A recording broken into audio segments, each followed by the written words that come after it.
So the book is called The Real Anthony Fauci, and I want to get into this because Anthony Fauci, all the presidents talk about him as being the health guru, our country's health guru. You talked a little while ago, he's been in office for 50 years. He's been there 50 years. And from that time, the health of America has gone down from the healthiest country to probably somewhere in the middle of the pack. I mean, we have not got a healthy we have the population.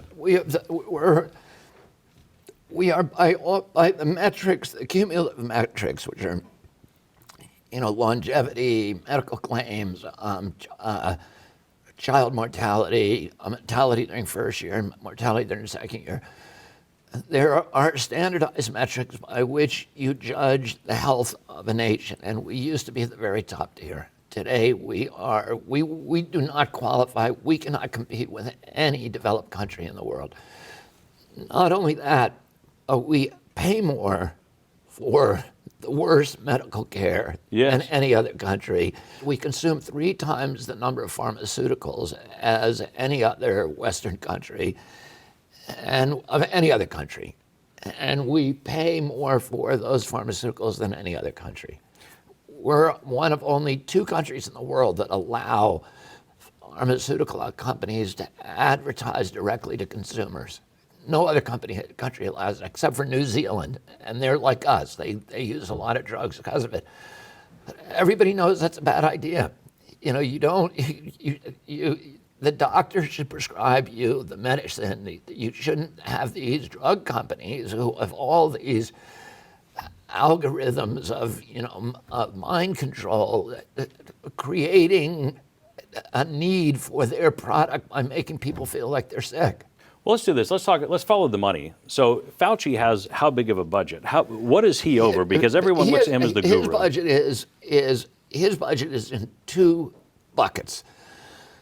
One of them, and this is important for understanding why he's doing the gain of function study. One of those buckets is the bucket that he gets from NIAID to treat to figure out what is causing all these diseases. That's about $6.1 billion a year. And he doesn't do that anymore. What he does with that budget is he develops new drugs for the pharmaceutical company. And he has it's a huge amount of money. He gives away 2 or 3 times what Gates gives away every year. So he is, between him, Gates, and Jeremy Farrar, who runs the Wellcome Trust, which is the UK version of the Gates Foundation, they fund 63% of the biomedical research in the world. He really controls it, and they all work together. So they control all the biomedical research, and they also can punish people who do research that they don't like. Such as? Well, let's say there was a young, naive associate professor who comes on UCLA, who's a PhD doctor, who's now teaching at UCLA. Maybe he wants to do his PhD thesis, or maybe he just wants to publish his study, and he says, holy cow, Kaiser Permanente, the HMO for California, has all the medical records of, 8 million Californians. And they have all the vaccine records. And there's a lot of crazy people out there that say that vaccines are causing autism. And I can prove whether this is true or not true by looking at those records, figuring out the people have autism, and see if they got a different vaccine regimen than other people. And it's all there. And all I have to do is, get HIPAA qualified, and I can do that study. He now applies for money. Fauci is going to immediately hear of this because the place he has to apply is NIH, because that's the big funder. Right. And the other funders are all connected to NIH too. So as soon as Fauci hears that, Fauci is, the dean of that medical school. That medical school is probably getting $300 million a year from Fauci, and I'll tell you in a second how that works. As soon as that young scientist says, I want to do that study, the dean of that medical school will get a call from one of Dr. Fauci's minions at NIH saying, if you let this clown go forward, we're going to bankrupt your school, basically. Now, why does Tony Fauci giving all that money to UCLA? Here's kind of a schematic of how his system works. Okay, and this is not true in every case, but this is basically how the money flows. He has his own labs at NIAID.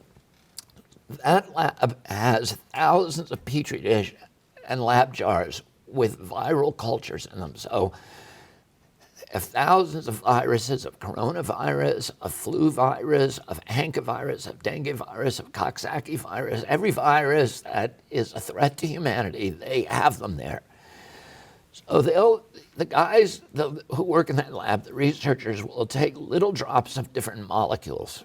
Maybe they're repurposed medicines like hydroxychloroquine that we know works on worms, and or ivermectin that works on river blindness. Let's see if it kills this virus.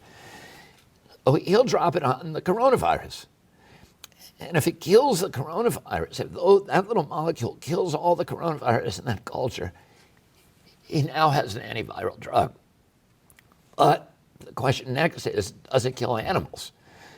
Because if it kills the microbes, the germs, and the animals, no good. Right. So now he gives it to rats. And if the rats live, now he's got a drug. He's got a drug that kills the virus and doesn't kill the rat. So he then takes that drug and he farms it out to the university. So the guy at the university who's going to get that contract is called a PI, or a principal investigator. He's usually a big shot at the university. He's the dean of a department, or he's some important professor.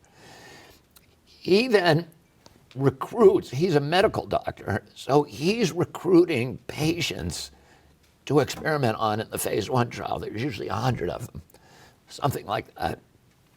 Fauci is going to pay him at least $15,000 per patient. The university skims off 50 to 75% of that money and keeps it. So the university is now on the hook, and they want to see these money flows continuing because they're funding all their programs based on these clinical trials. And then it goes to phase 2 and phase 3, and now you have to bring in 20,000 people, patients. Right. And it gets very expensive. So now you need... So you're talking 20,000 people times $15,000. Yeah, so now you need a partner from the pharmaceutical industry. It's going to cost, who has $250 million to do these studies. They bring in Glaxo or Merck or Gilead or Johnson & Johnson, and then they divvy up the patent.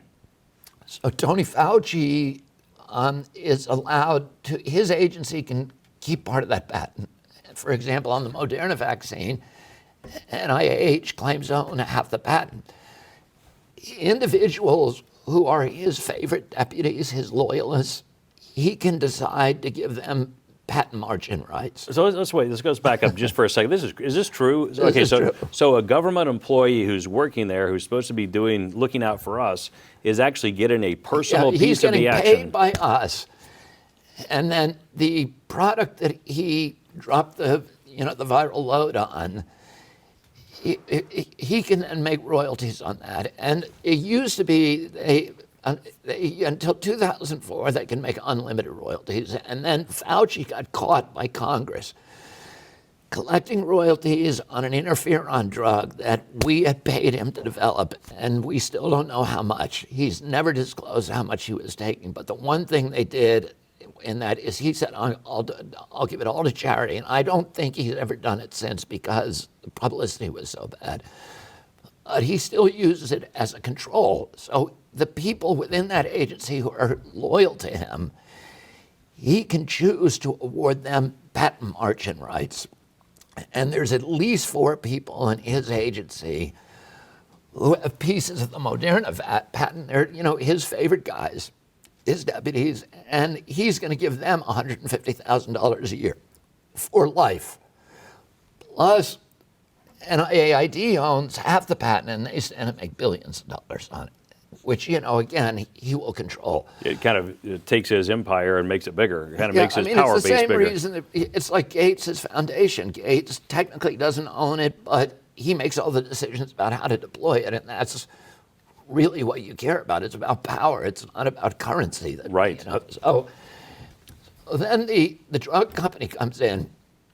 Now, the university gets part of that patent, and the PI at the university gets part of it. So you have all of these people. Now, who are these PIs? Here's who they are. You look at CNN any night of the week, and you'll see them bring on a medical expert. Art Kaplan, Peter Hotez, Paul Offit, just go down the list of all their medical experts. Those guys, virtually 100% of them are Tony Fauci's PIs. They're calling them independent medical experts, but they all work for Fauci. They're all taking money from him, and they're all supporting his agenda. And they're all telling us, yes, you need the vaccine. This is the only way to save yourself. Put on the mask, do the lockdowns, do what you're told. And you're saying, oh, all these really smart independent doctors from Columbia and Baylor and UCLA are saying this. They may be right. They're all working for Fauci. And then what happens is the drug, so now everybody's going to make money as long as this drug gets approved. Who's in charge of that? Tony Fauci. Technically, FDA approves it, but it's not really FDA. It is a group within FDA that don't work for FDA. It's a group of independent scientists.